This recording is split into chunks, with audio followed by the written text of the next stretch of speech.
Steadily it rises.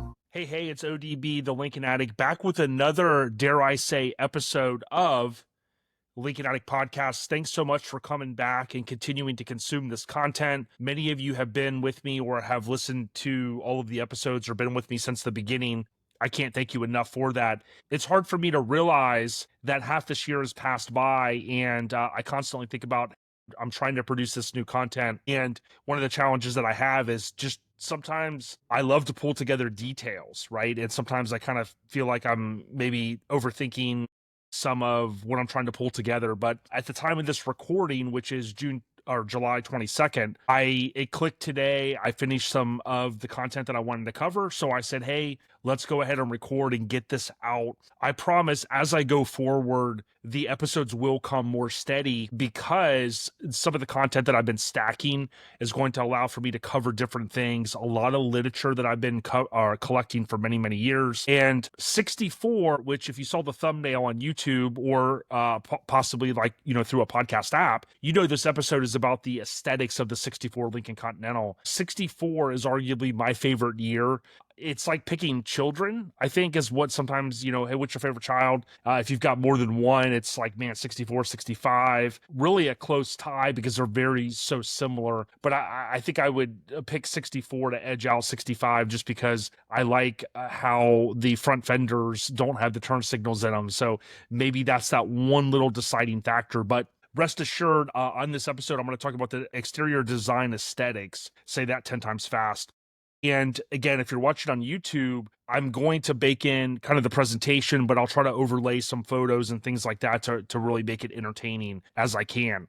Now, I am going to add chapters. That's something that I've started to do on YouTube that allows for you to kind of jump around as need be. I hope as a Lincoln fan that you would consume the content all the way through because it definitely helps out the channel. Consider subscribing. Again, there's going to be so much more to come. Now, on this episode, I'm not going to do the normal lead in where I talk about, some of the Lincoln life updates, so to speak, and some of the cars for sale out there and the Lincolns in the movies and TV. Some of those things I like to cover. The intro is just going to be very, very short here. And I want to reinforce that I went with my wife back in June up to Ohio, the southern region of the Lincoln and Continental Owners Club, also known as the LCOC. They hosted their region event, and it was fabulous. It was fantastic. There was so many great things to say, and tip of the cap to Tim Wilson and all of the cast of characters that played a role in executing just a flawless event, and all of the folks that came from far and wide. And it was just a great event.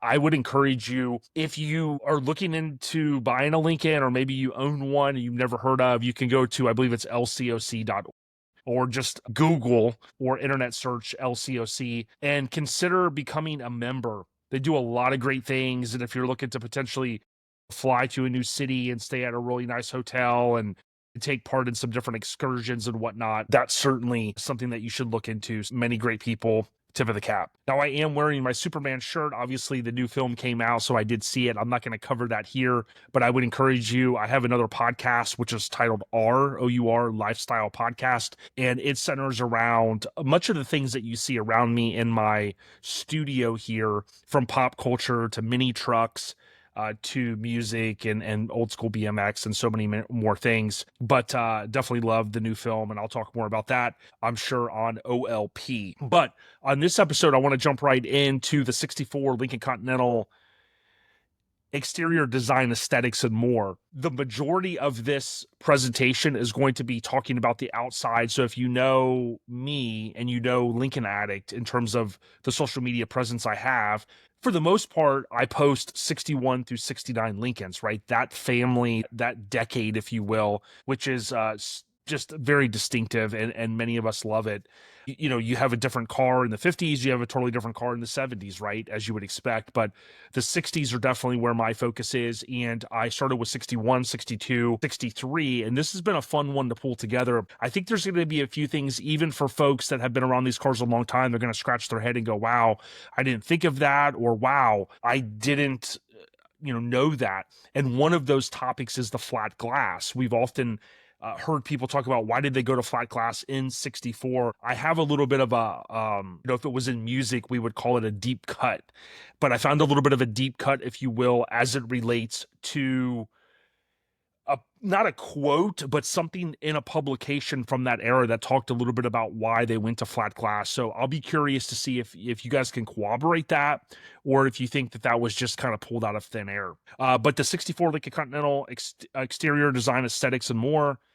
Shout out to Lincoln Land. If you need parts, oftentimes people go, hey, I'm looking for XYZ. If you haven't called Lincoln Land first, then you're doing yourself a disservice. Just Google Lincoln Land Clearwater. It's going to pull up lincolnlandinc.com, I believe is the official site. And Chris and team, George, whoever answers, they can take care of your needs. If it's something they don't have, they're pretty good about sourcing it and getting back to you. So we're going to start with the overview. 1964 Lincoln Continental overview. After spending much of the 50s searching for an identity, Lincoln learned that trying to compete with Cadillac model for model and attempting to best Cadillac in sheer size wasn't the answer. The solution came in 1961 with the introduction of a design masterpiece that was simple yet elegant. 1961 Lincolns didn't have a lot of extra chrome tacked on, nor did they have soaring tail fins, busy side sculpturing, or any of the other remnants left over from the excesses of the 50s. What the 61 Lincolns did have was class. They were graceful, proportioned to be easier to drive, easier to maneuver, and easier to park. And the luxury car buyers absolutely loved them. Lincoln knew it had a winner, and it knew it had to carefully maintain this new Lincoln look during a time when styling became outdated every couple of years. And styling was a big factor in the decision to purchase a luxury car, so the car had to be kept fresh without making its styling obsolete. Changes had to be made only to improve the car, not just for the sake of change. With any new design, once in the hands of the public, information becomes available that can't be obtained until people have the opportunity to use the vehicle. In the case of the 61 Lincoln, the feedback was largely positive. Owners of the new Lincolns loved their cars. Quality was top-notch. Problems were few, and within a few years, it became obvious that owners were retaining their cars longer than they had kept in the past. In fact, owner loyalty among Lincoln owners was now surpassing that of, believe it or not, Cadillac owners. Among all the positive comments were a few complaints about the lack of rear seat space. New compact design didn't offer the same leg, knee, and headroom that luxury car buyers were accustomed to at that time. This was a legitimate concern, and it was one that Lincoln felt it needed to address.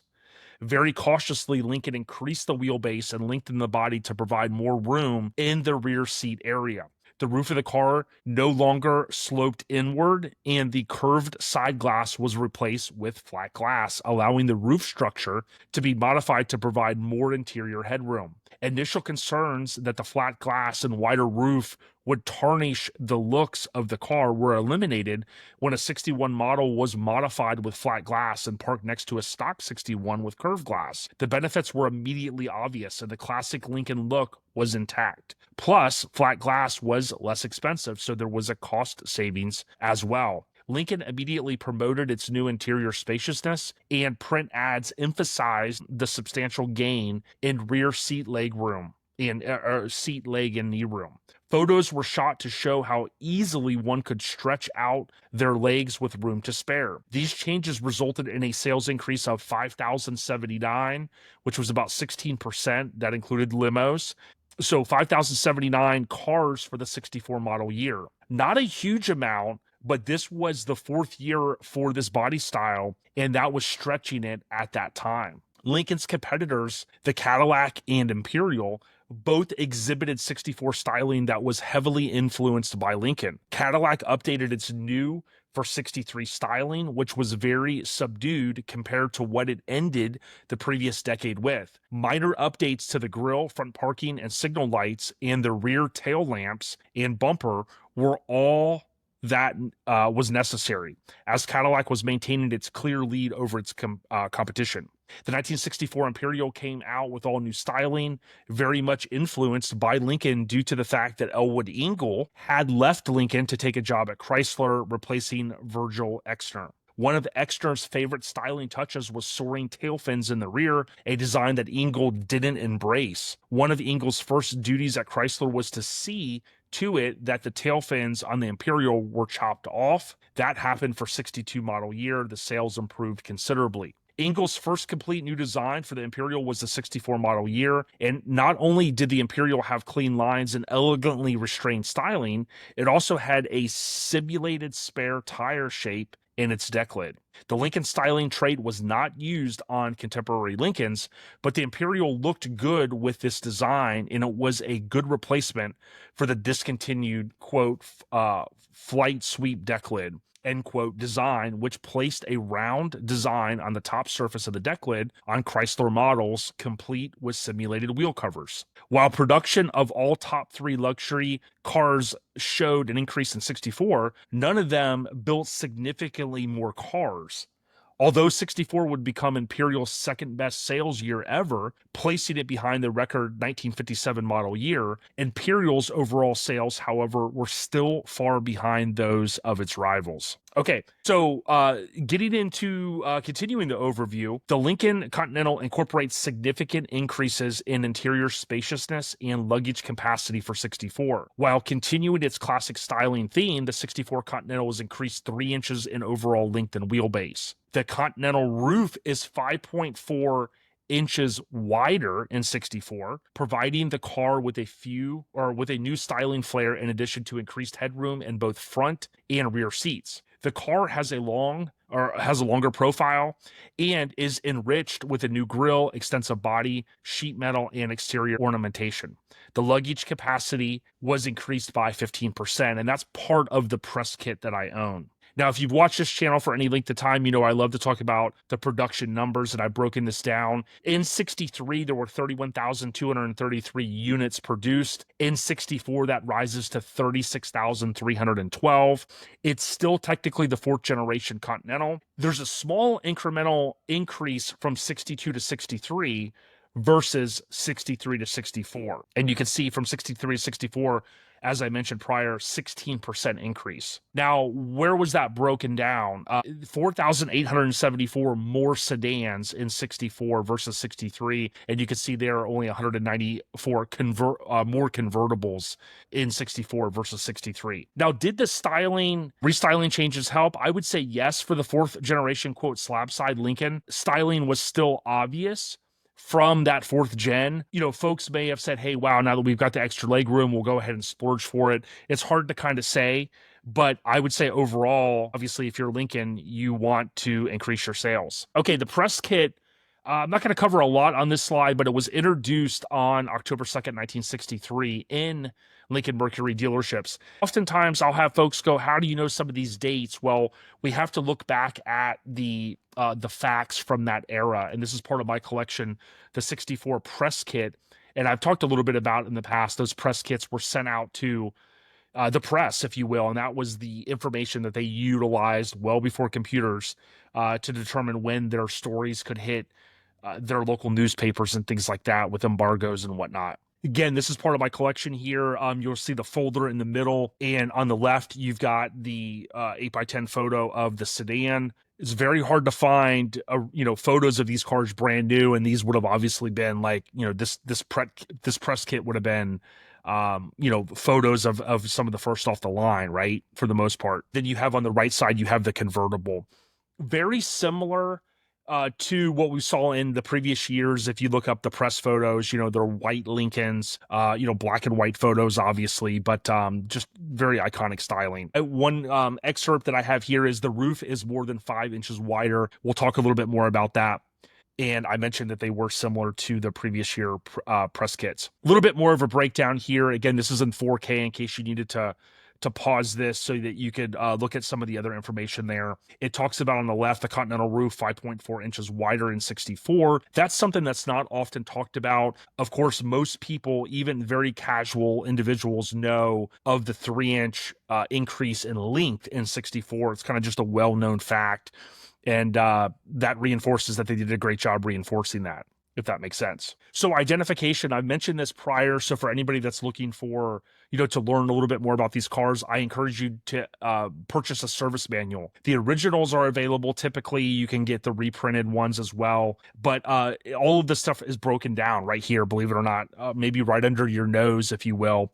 But I often will talk about, some of the vehicle identification information, and it's kind of broken out there. The colors are also listed along with the body and other data. So if you look at the lower right corner, you've got the colors. I do realize there was a question from a gentleman that has the Palomino and Buckskin car, and he said, hey, the DSO that was on, for his car wasn't in maybe his literature. And I think that had to do with maybe a first and second pressing of some of those books, the service manuals, if you will. But typically everything you look up for the most part is going to be there.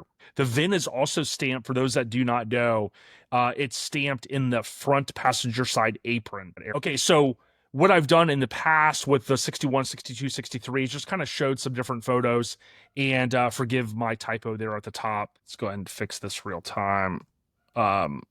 There might be a few typos in here, but you can see there on the left, you have the sedan, beautiful car, and then you have the convertible there in white. Okay, so the window sticker, for those that don't know, this is part of my collection. We can see in the upper right corner, it says 1964 all spelled out.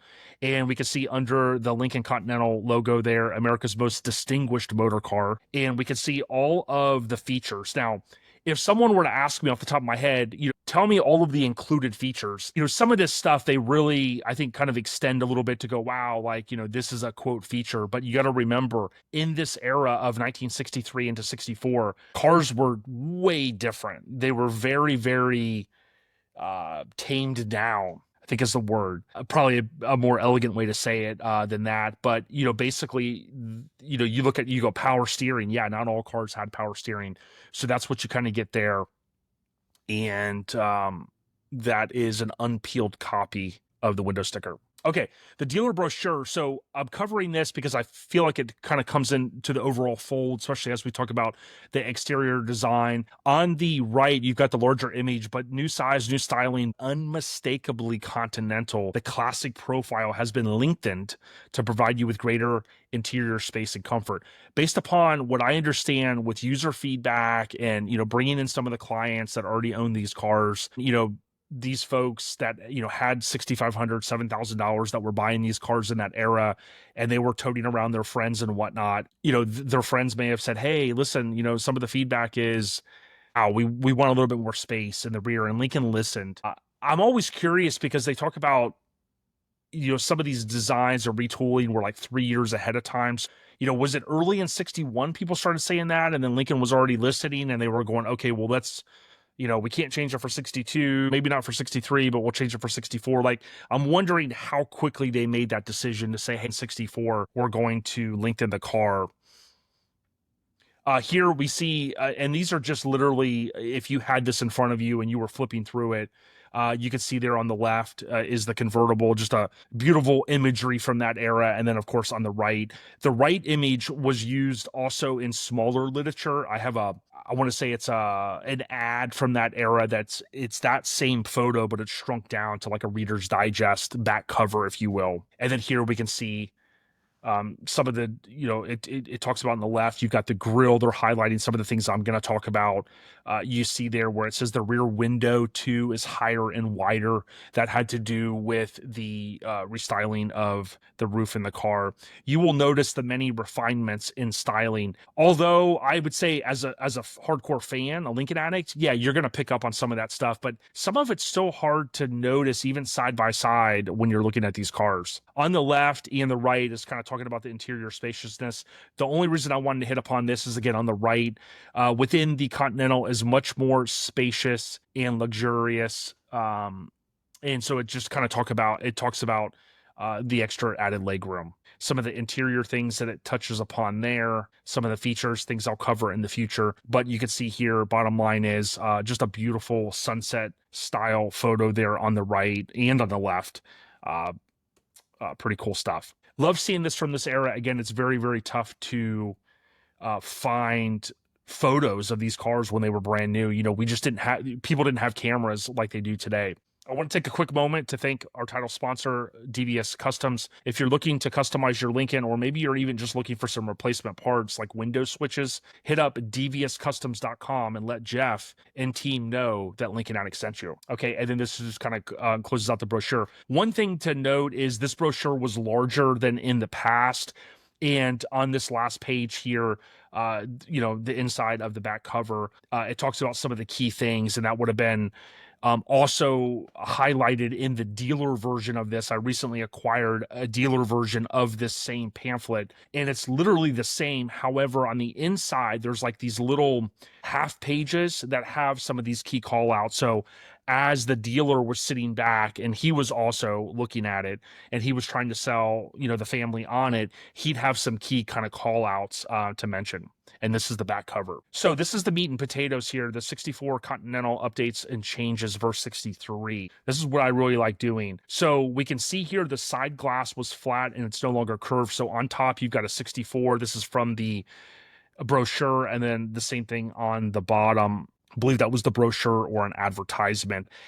When you see these cars side by side, again, they are very difficult to tell apart. And that's why in social media, I will often ask people, hey, do you know what year it is? Because I'm kind of also trying to lead folks, to some of the cues that have helped me over the years go, wow, that's a 62, that's a 63, so on and so forth. One of the key things that I'll talk about is if you look at this rear window, it kind of comes more to a point, and that was due to the styling changes with we'll talk about in a few minutes here with the windshield area, the glass house, if you will, and some of those changes that ultimately changed the roof, but it led to the flat glass. Now, this is interesting. I want to see what you guys think about this. Now, I wrote this. Contrary to opinions and comments on social media, the glass change, according to this Car Life November 63, was due to Lincoln Mercury engineers. Okay.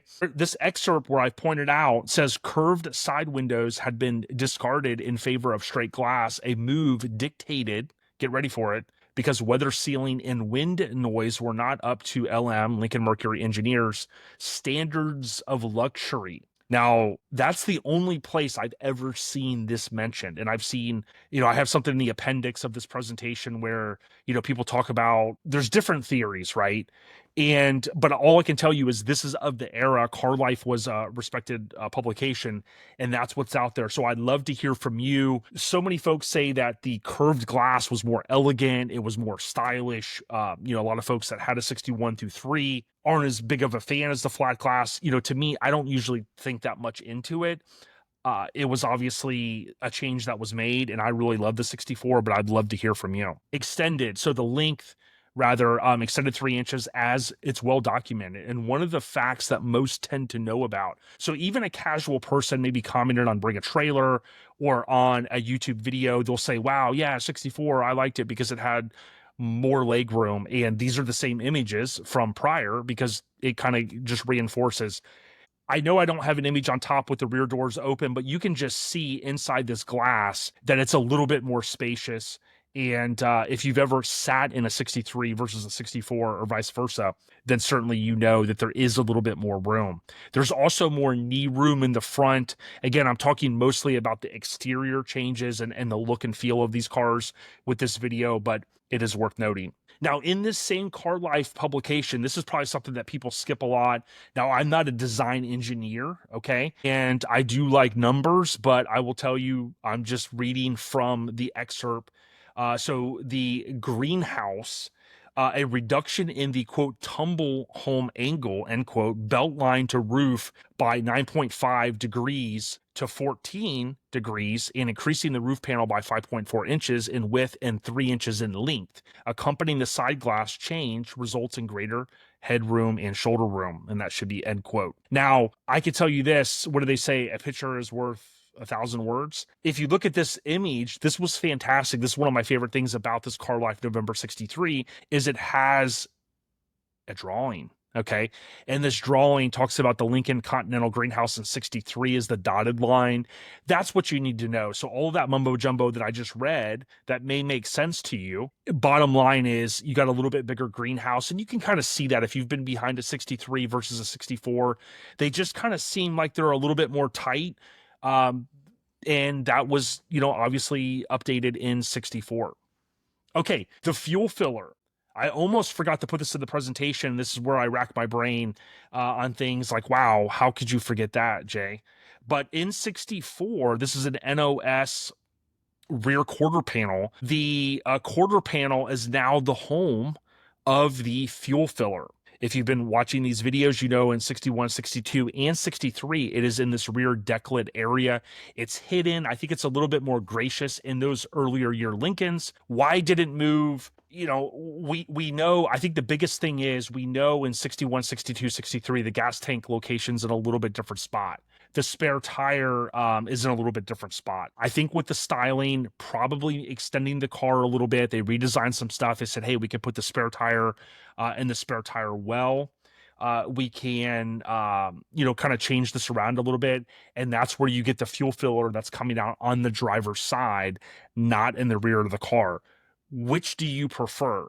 I think we all know what everybody's going to say, but I'm curious what you think. Okay, the grill and turn signal. So if you were making an elevator pitch on, hey, these particular changes, this is one of the big ones, although I did note a subtle change, minor refinements to the grill. However, that should say the vertical bars are more prominent, back to clear turn signals, however, the amber bulb. So one thing that you'll note in 63, I talked about the amber turn signals. We do go back to clear in 64. And if I recall correctly, there are amber bulbs there. Okay, moving right along, the stainless trim.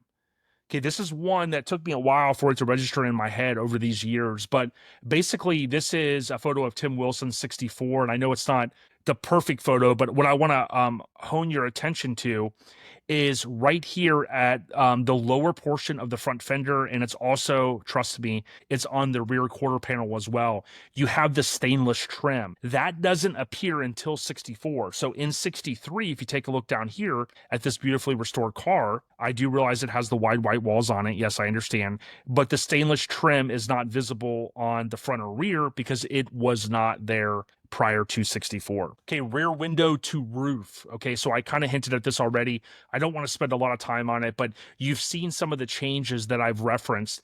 The bottom line is, if you look at these cars and they're side by side, this is a little bit more angular here. And on the 64, which carries over to 65, you've got more of a pointed, a point here, if you will, in the sedan. And that obviously is with those minor refinements. Now, when these cars are side by side, the easiest way to tell them apart is, if they're all factory, is we can look right here and go, okay, number one is this has the 14-inch hubcaps, the smaller wheels. And we know that because basically 61 through 63 are similar wheel cover. Yes, 61 has the center logo, but we can tell easily that this is that 61 through 63 wheel cover. In 64, we've got that distinctive change, a little bit bigger wheel, right? A 15-inch we'll talk about, and that's where you get the different wheel cover. Okay, some of my favorite photos, the side-by-sides. So on the top, we have the convertible, the press photo, and from the brochure. On the lower, we've got one from the Black Hawk collection as well as the catalog. Now, if you look at the convertible, I realize there are two different sides, but you can see here the stainless moldings, if you will, the trim, the bright work on the front. And then on this 63 model, of course, it's not there. Same with the sedan. Very, very similar cars, but I think the number one thing that sticks out to you if you're looking at the convertible are the wheel covers. There's a few other tells depending on the angle. When I eventually get to the videos where I talk about the interiors, of course, I've mentioned this in past videos, the rear view mirror changes in 64. And then when you're looking at the sedan, it's easiest to look at the wheel covers as well as the roof line, if you will, for where the point or the radius is here for the rear window. Okay, one of my favorite things is the Lincoln Continental 64 rear grille section, I guess for lack of better terms. This is Jim Ayers' amazing 64, and what we can see here is there are restylings to the deck lid, which led to this trim piece here on the lower deck. So this is a convertible, so the deck lid would open, and this styling kind of carries over to the bottom, these what we call bumper inserts, and the pattern is the same, and it kind of follows that same if you were to draw a line, if you will, it would kind of connect, if that makes sense. The lower ones, which I do sell these decals, they're a little bit different length, because you can see the top is one piece, the bottom is two, and of course you've got the area cut out, or non-existent, if you will, where the license plate goes. And this is a side-by-side, seeing the 64 on the left versus the 63. Now, I will say 61, 62 are probably my favorite out of the first 3 years. Okay. A lot of people love 63, and I don't mind it at all. I do think it's really elegant. I do like the deck lid, the extra space that was added, which I talked about in that video. And 64, of course, a totally different setup. You've got a restyled deck lid that led to these changes in the back. Oh, by the way, there's no fuel filler, which we talked about. That gets moved to the rear quarter panel. I've showed this slide in past presentations. Bottom thing, the number one thing you want to know is in 64, the script does change.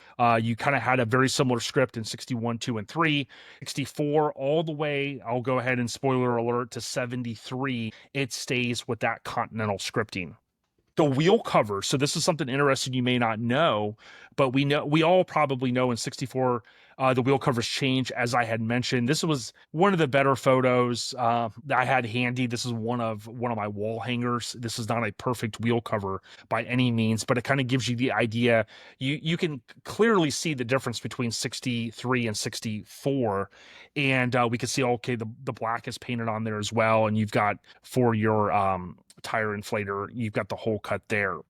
As with 61, the Lincoln Star is back, so that does go away for 62, 63, and it's brought back for 64. Now, this is something that you may not know. Circa 66 through 69-ish, in that era, there were new wheel covers, aka hubcaps, produced with what's often referred to as the inner grippers. What the hell is that? So thanks to Tony C in the Lincoln forum, you will see in this example here, you have these smaller grippers that are what basically is like on the outer side. Okay. And what was happening is people were losing their wheel covers. And there's a couple of reasons potentially for that. They could just go flying off. Also, my understanding is these cars were set up for bias ply tires. And when you put radials on there, there's a little bit of a bulge as you kind of go over the little, your driveways and things like that. And sometimes that tire will put a little pressure and pop that hubcap off, if you will. So probably from complaints, they essentially went back, and this is probably pretty rare that you would ever see someone do this in terms of an OEM. They came out with a redesigned wheel cover. Looks the same, but it has what they call, I think this is the outer gripper. This is the inner gripper, and it grips on in a different place on that wheel.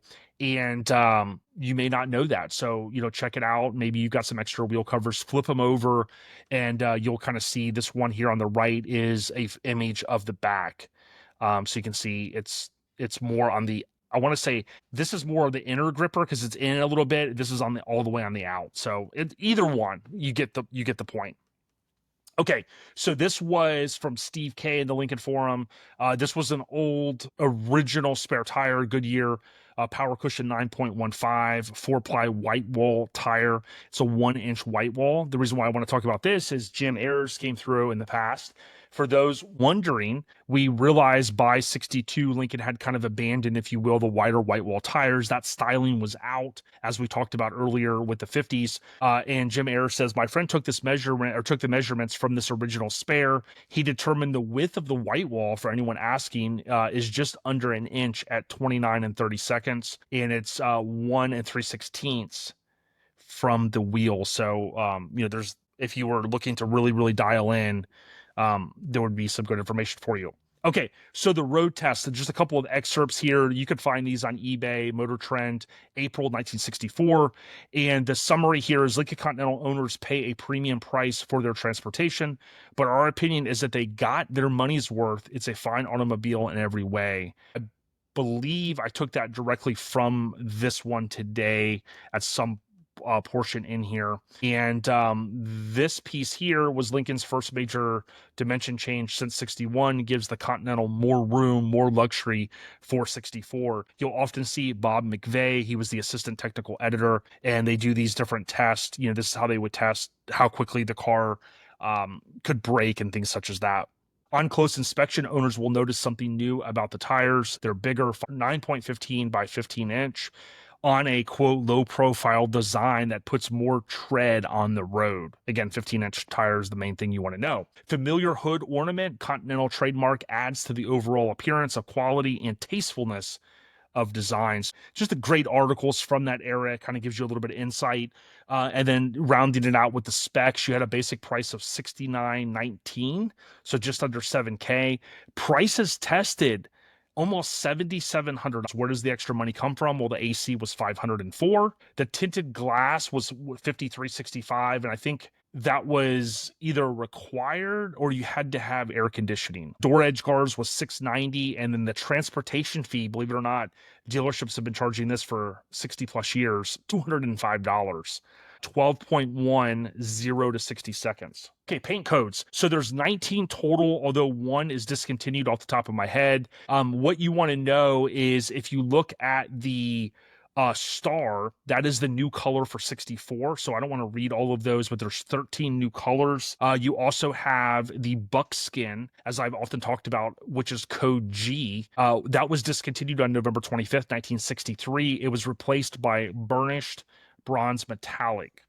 The 2 pluses are, my understanding, special order only. Those were Thunderbird colors. This is for your reference if you want to look at the information. The one on the left is a little tougher to read because it's Ford, Mercury, Lincoln Continental Thunderbird exterior colors. So it has a little designation, FML, not that FML. And on the right, a little bit easier, it's the Lincoln Continental and Thunderbird. These are great because it's period correct. It shows you the colors. And this is often what I have to refer to when somebody goes, is that silver green poly or Florentine green? It's hard to tell sometimes, folks. Okay, so here's my summary and notable changes, and I'm going to wrap this up. We have the 4th gen Lincoln Continental style, simple refinements. Now, you could argue and say, yeah, the roof changes, the flat glass. I mean, look, at the end of the day, it had the resemblance of that 4th gen Lincoln, right? So I'd say overall simple refinements, although some heavy lifting, if you will. Extended length, which we've reinforced. Again, a lot of folks know 3 inches longer. Inner roof, in case you did not know that. Defined grill, kind of a little bit more forward stance, if you will. The flat glass, as I mentioned, the fuel fillers relocated. Often see comments, best year or my favorite year Lincoln. Now, that probably is said most for 65. So many people love 65 and 61. But I see a lot of folks go, wow, 64 is the year for me. Updated from 61 to 63 styling. However, still, yes, I'm going to use the word timeless. And again, tinted glass. Oh, you acquired with air conditioner. 365. Locking gas tank cap, which was $320. License plate frame, $6.10, and door edge guards. Those were the 4 new features that tied into the exterior of the car that I could find based upon my documentation and my kind of research. Now, you could argue there is an accessory booklet. I think I've covered that in the past. There were additional deals such as like ski racks and deck lid, deals for luggage, but that wasn't like the official. That was kind of like dealer options, if you will. Here's some of the magazine advertisements. I did not include all just for sake of length of time. This is one of my favorites from this era. And of course we see the 64 Lincoln. We know it's not a 65. The easy tell is there's no turn signal in the front fender. That's the easy tell. We know it's a 64 because the wheel covers in the interior, the door panels, and so on and so forth. Here's some of my favorites. There's a ton out there. When you see a Continental, take a second look. Notice the kind of person who enjoys it. Again, kind of reinforcing the elegance and the status, if you will, in that era. These are a little tough, right? So the Bud, I've talked a little bit about the Bud company. They provided the panels for these cars, believe it or not. And I'll share more on that in the future. But believe it or not, this says a 64 Lincoln Continental. There is, though, if you look at the grill, I do believe it's a 64 grill, but if you look at the interior, technically this is a 63 interior, 63 prior. But as you can imagine, doing these illustrations early on, no one would have noticed that. And then, of course, you've got another one over here, just very timeless. Here we have vintage mag ads, again, continued, just some different things. You'll continue to see this throughout, reinforcing you've got more space in the back, especially for trunk and leg space. That, as we've reinforced was important to folks. And this is one in my collection. It's open house. It just kind of shows what an older magazine advertisement would look like in that era. Here's the owner's manual, the front cover redone, and that's pretty much it. So that's pretty much it. I can't believe it took me that long to pull all that together, but it did. Let me know what you think. I want to also thank Steel Rubber. If you have one of these Lincolns, look no further than Steel, STEELE rubber.com. Hit them up. They make the best products. I've had the gentleman on that's the owner in the past, and he's talked about why their products are superior. Thank you so much for the support. If you like what I'm doing and you're here on YouTube and you want to leave a tip, or you want to subscribe, or you want to send something as a nice gesture if I've entertained, or you appreciate this content, please feel free to do so. Any money that I collect here just gets reinvested to buy old literature or things that I may not already have in my collection for future videos. I want to give you a huge shout out to all of the Lincoln Addicts out there.